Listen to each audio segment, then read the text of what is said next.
हाथरस पीड़िता के घर पहुंचे डीआईजी सुलभ माथुर। पीड़ित परिवार से की मुलाकात, कहा जांच से संतुष्ट है पीड़ित परिवार। रामविलास पासवान को अंतिम विदाई, प्रधानमंत्री राष्ट्रपति ने रामविलास पासवान को दी श्रद्धांजलि। पटना में होगा रामविलास पासवान का अंतिम संस्कार।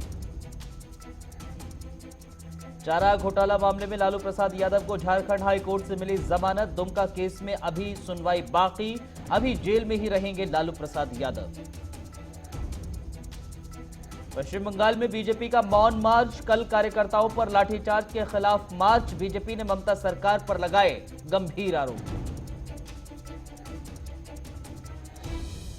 भारत में 69 लाख के पार पहुंचा कोरोना का आंकड़ा। एम्स के डायरेक्टर ने कोरोना को लेकर दी चेतावनी, सर्दी और प्रदूषण से बढ़ेगा कोरोना का खतरा। स्वागत आपका, मैं आपके साथ हूं अब्दुल नबी हसन और इस बुलेटिन की शुरुआत करते हैं बड़ी और अहम खबर के साथ। बड़ी खबर दरअसल हाथरस केस से जुड़ी हुई है। हाथरस में पीड़ित परिवार से दरअसल आज डीआईजी ने मुलाकात की है। सुलभ माथुर ने मुलाकात की है। डीआईजी सुलभ माथुर ने पीड़िता के परिजनों से मुलाकात की है। पीड़ित परिवार की सुरक्षा से संतुष्ट। पीड़ित परिवार जो है वो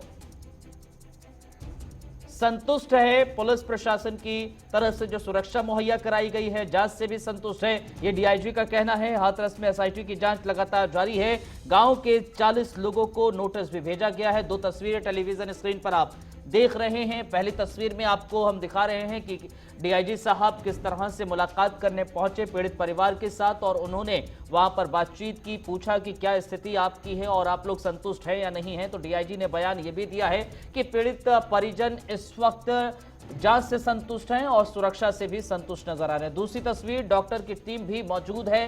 आज डॉक्टर की टीम भी पहुंची वहां पर और तमाम तरह की जांच की गई है, बातचीत भी की गई है। इन सब के बीच में सुलभ माथुर ने आज क्या कुछ कहा डीआईजी साहब ने, सुन लीजिए जरा। ने पूर्व में भी बताया था और वरिष्ठ अधिकारी भी यहाँ पर आके गए हैं और इसको नियमित रूप से देखा जा रहा है, आकस्मिक रूप से भी देखा जा रहा है। यहाँ पे जैसा आपको विदित है सीसीटीवी कैमरास लगाए गए हैं और साथ ही साथ आपने खुद ने भी देखा होगा यहाँ पे अलग बैरियर्स ड्यूटी, शिफ्ट ड्यूटी और परिवारजनों के साथ एक तरह से शैडो ड्यूटी हर चीज़ की लगाई गई है। और इन्हीं सब चीज़ों को लगातार रूप से निरीक्षण करने हेतु, फोर्स की ब्रीफिंग हेतु मैं यहाँ पर आया हूँ और अभी यहाँ जो संबंधित अधिकारी इनको आवश्यक दिशा निर्देश जो कंप्लायंस हुई है उनकी कंप्लायंस चेक करेंगे और कोई और कुछ चेक करना होगा तो देखेंगे। साथ ही साथ जो हमारी फोर्स यहाँ पे तैनात है उनके वेलफेयर हेतु जो व्यवस्था है उसको भी चेक किया। हमने पीड़िता के परिवार से बात की, उन्होंने कहा सुरक्षा से हम संतुष्ट हैं, लेकिन 12 तारीख को सोमवार को जो इनको अलीगढ़ जाना है कोर्ट में, उसको लेकर असमंजस है कि हम एक गाड़ी में जाएंगे, सभी परिवार के सदस्य एक ही गाड़ी में होंगे। सुरक्षा कारणों को लेकर थोड़ी घबराहट है, डर है, संशय है। जी, जो आपने प्रश्न पूछा उस संदर्भ के अंदर जो यहाँ का जो स्थानीय प्रशासन और पुलिस इसके अंदर जो है निर्णय लेगी और जो भी औचित्यपूर्ण निर्णय है और पूरे कंफर्ट के साथ और उनको कंफर्ट लेवल में रख के ही लेके जाया जाएगा। इसकी कार्य योजना तैयार की जाएगी। राजवीर सिंह हमारे ब्यूरो चीफ इस वक्त फोन लाइन पर जुड़ गए हैं। राजवीर, जरा बताइए, डीआईजी साहब ने मुलाकात की है, उस मुलाकात के क्या मायने निकाले जाएं और उसके बाद परिजनों की तरफ से क्या कुछ कहा गया है, डीआईजी साहब ने भी बताया। बिल्कुल अब्दुल, देखिए हाथरस मामले को लेकर जिस तरह से सरकार ने तमाम जांच एजेंसियां जो जांच कर रही हैं, उसके साथ साथ कई ऐसे ऑफिसर्स, अधिकारी हैं जो सरकार ने लगाए हुए हैं इस पूरे मामले की छानबीन करने के लिए, इस पूरे मामले को देखने के लिए कि क्या कुछ हो रहा है, क्या क्या पहलू नए निकल के सामने आ रहे हैं। डीआईजी सुलभ माथुर चूंकि नोडल अधिकारी बनाए गए हैं इस पूरे हाथरस मामले की, और राजीव कृष्णा, एडीजी राजीव कृष्णा, 2 स्पेशल अधिकारी हैं जो उत्तर प्रदेश सरकार ने जिनको हाथरस मामले के लिए अपॉइंट किया हुआ है, उनकी निगरानी के लिए भेजा हुआ है। तो आज सुलभ माथुर जो डीआईजी हैं, उन्होंने नोडल अधिकारी भी हैं, वो पीड़ित परिवार से मिले। पीड़ित परिवार से मिलने के साथ ही साथ पीड़ित परिवार ने उनसे अपनी बात कही, पीड़ित परिवार की उन्होंने बात सुनी और साथ ही साथ जो पुलिस के जो अन्य अधिकारी या जो लोकल जिला प्रशासन है, लोकल नहीं पुलिस तो एक स्टेशन है। चीज समझने वाली है राजवीर, जो मुलाकात की गई है डीआईजी साहब की ओर से, एक कल तक ये कहा जा रहा था कि परिजन जो है वो सुरक्षा बहुत ज्यादा उनको मिल गई है, उससे उनका दम घुट रहा है। कह रहे हैं कि हमें आजादी नहीं है अभिव्यक्ति की, और सूचना का अधिकार जो प्राप्त करने का, उसका हनन हो रहा है। एक तरीके से याचिका भी डाली गई है हाई कोर्ट में। दूसरी तरफ डीआईजी साहब जब आज मुलाकात करते हैं तो वो ये बयान देते हैं कि जो पीड़ित परिजन हैं वो संतुष्ट हैं सुरक्षा से भी और जांच से भी। तो विरोधाभास नजर नहीं आता है बयान में डीआईजी साहब के अलग और उधर? अब्दुल, बिल्कुल विरोधाभास है ये। और आप समझिए कि अगर कोई व्यक्ति किसी भी तरह की सिक्योरिटी नहीं चाहता है, अगर उसको जबरदस्ती सिक्योरिटी दी जा रही है, तो जाहिर सी बात है एक तरह से ये प्रेशर भी बनाया जा रहा है, उसके ऊपर एक मेंटली प्रेशर भी बनाया जा रहा है। और पीड़ित परिवार लगातार ये बात कह रहा है कि उसको इन सब चीजों को, उसको सिक्योरिटी की जरूरत नहीं है। लेकिन हाथरस मामले में देखिए तो उस पूरे पीड़ित परिवार के आसपास के गांव में कैसी सुरक्षा व्यवस्था है, पीड़ित परिवार के आसपास किस तरह से सुरक्षा व्यवस्था चाक चौबंद की गई है, टाइट की गई है, और पीड़ित परिवार खुद नहीं चाहता है ऐसा। तो तमाम इसके पहलू हैं, तमाम इसके मायने हैं अब्दुल। लेकिन जो बात है वो यही है कि आखिर पीड़ित परिवार नहीं चाहता है, इसके बावजूद सरकार उसको इतना प्रोटेक्शन क्यों दे रही है? बहुत सारे सवाल उठते हैं और उनका जवाब तलाशने की लगातार कोशिश भी की जा रही है। शुक्रिया राजवीर सिंह, आपका हमारे साथ जुड़ने के लिए, तमाम जानकारी हमारे दर्शकों तक पहुंचाने के लिए बहुत बहुत धन्यवाद। शलभ माथुर साहब डीआईजी हैं, उन्होंने मुलाकात की है। मुलाकात के बाद अब रिएक्शंस क्या कुछ आए हैं राजनेताओं का, उनको भी सुनिए। समझ में नहीं आता योगी आदित्यनाथ जी क्या कह रहे हैं कि दूसरा मुजफ्फरनगर नहीं होने देंगे। कौन मुजफ्फरनगर करे जा रहा है, कहाँ करा जा रहा है? एक फर्जी मनगढ़ंत बातें उड़ा रहे हैं, मामले को डाइवर्ट करने के इरादे से सब पूरा किया जा रहा है। ये क्या सब जानते नहीं हैं? और मुजफ्फरनगर दूसरा नहीं होने देंगे।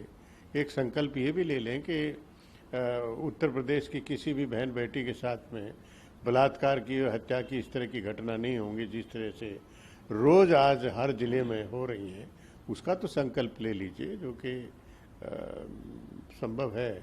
लेकिन आप में ना क्षमता है ना योग्यता है, और अपने केवल और केवल बात करने में महारत हासिल है। देखिए, मुझे लगता है कि जिस तरीके से माननीय मुख्यमंत्री जी हाथरस की घटना के बाद हर दूसरे दिन अपने बयान बदल रहे हैं, तो जितनी खराब उत्तर प्रदेश की कानून व्यवस्था है, मुझे लगता है उससे ज्यादा खराब माननीय मुख्यमंत्री जी की मनोदशा है। तो माननीय मुख्यमंत्री जी को किसी अच्छे डॉक्टर से अपने आप को जरूर दिखाना चाहिए कि आखिर हर दूसरे दिन उनके बयान क्यों बदल रहे हैं। मनोदशा मुझे लगता है कि बड़ी खराब हो गई है माननीय मुख्यमंत्री जी की।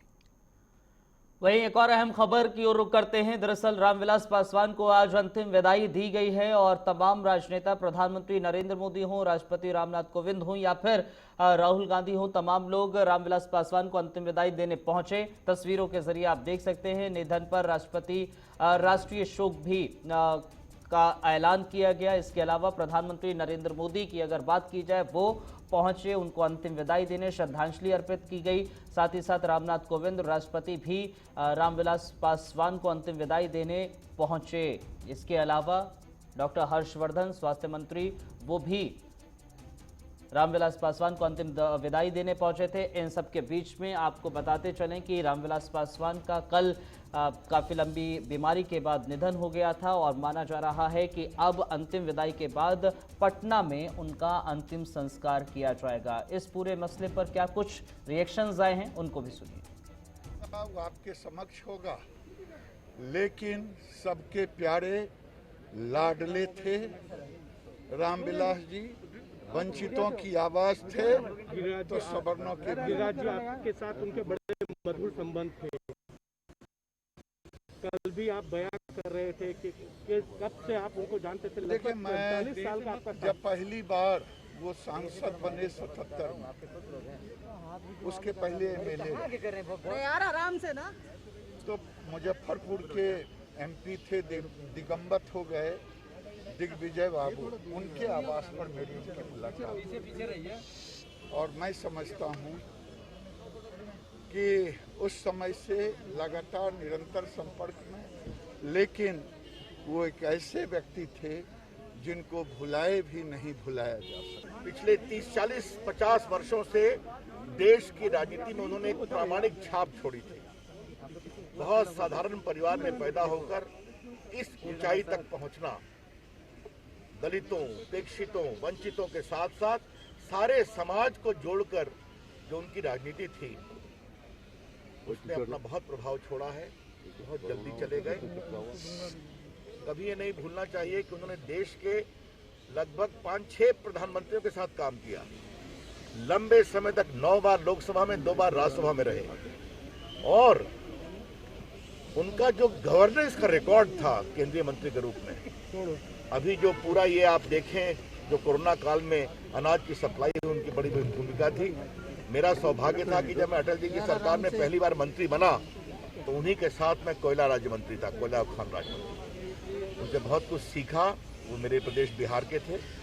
मेरी बहुत पीड़ा है, असीम संवेदना। गांव से आया हुआ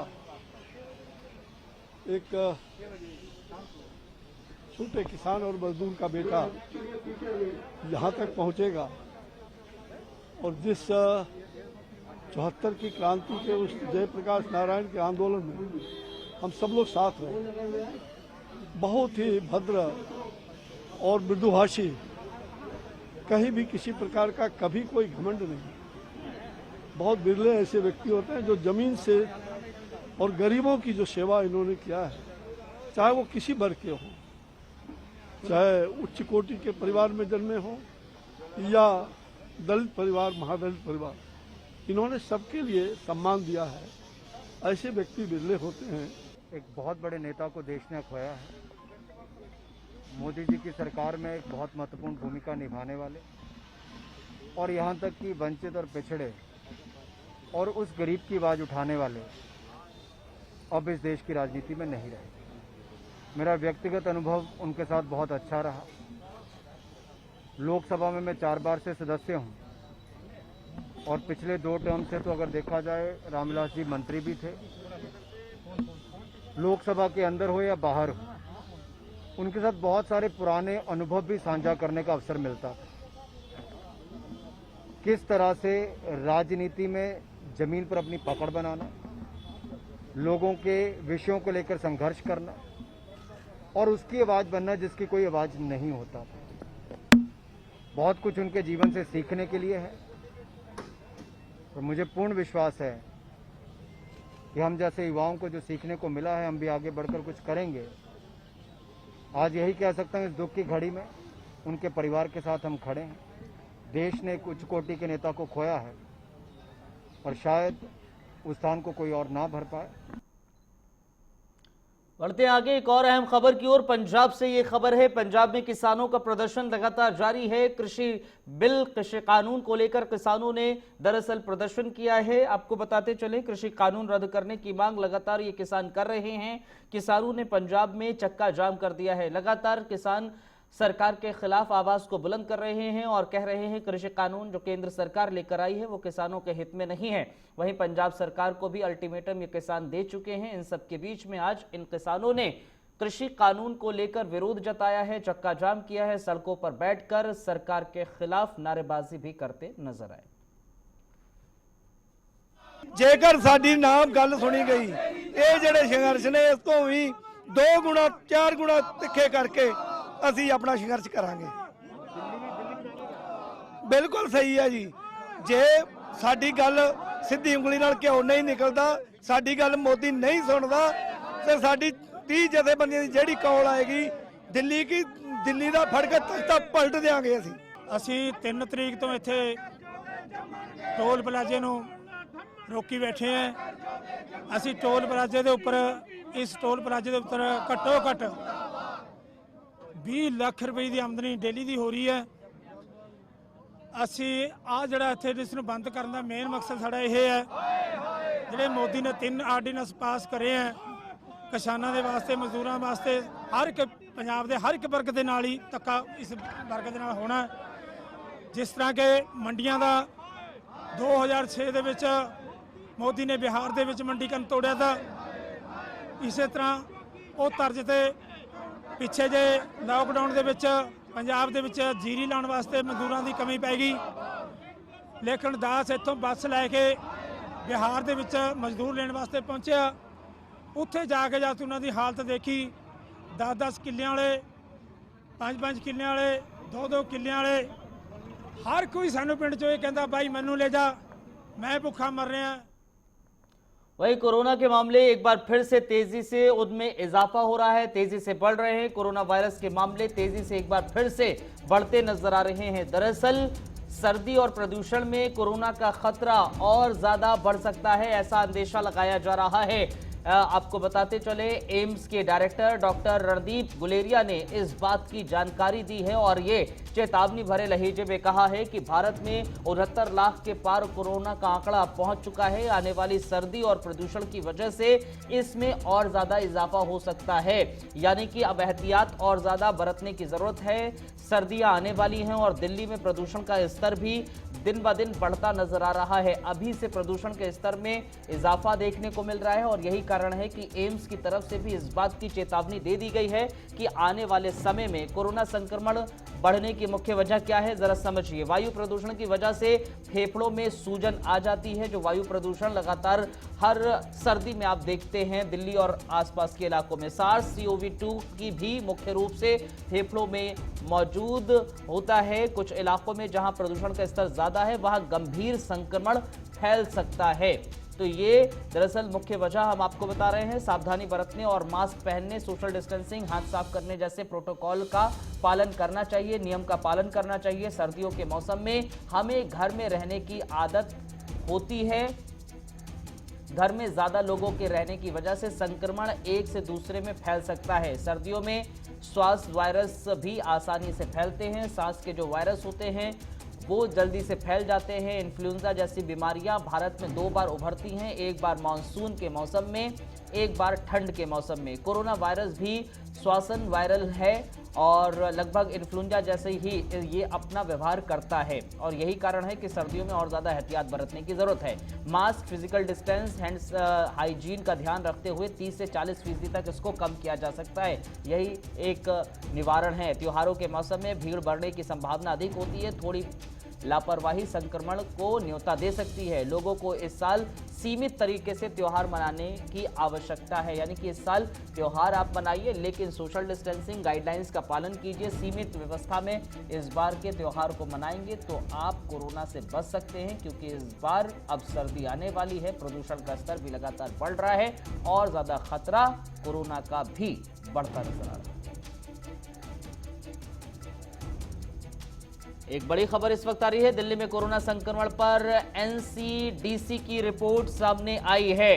दिल्ली हर रोज 15,000 नए केस के लिए तैयार रहे। आपको बताते चलें, दिल्ली हर रोज 15,000 केस के लिए तैयार रहे, ऐसी रिपोर्ट में कहा गया है। सर्दी में गंभीर होती सांस की समस्या। सर्दी में सांस की समस्या बहुत ज्यादा गंभीर होती है। बड़ी संख्या में बाहर से मरीज आ सकते हैं, रिपोर्ट्स ये कह रही हैं। चलिए, इस बुलेटिन में फिलहाल इतना ही। इजाजत दीजिए, नमस्कार।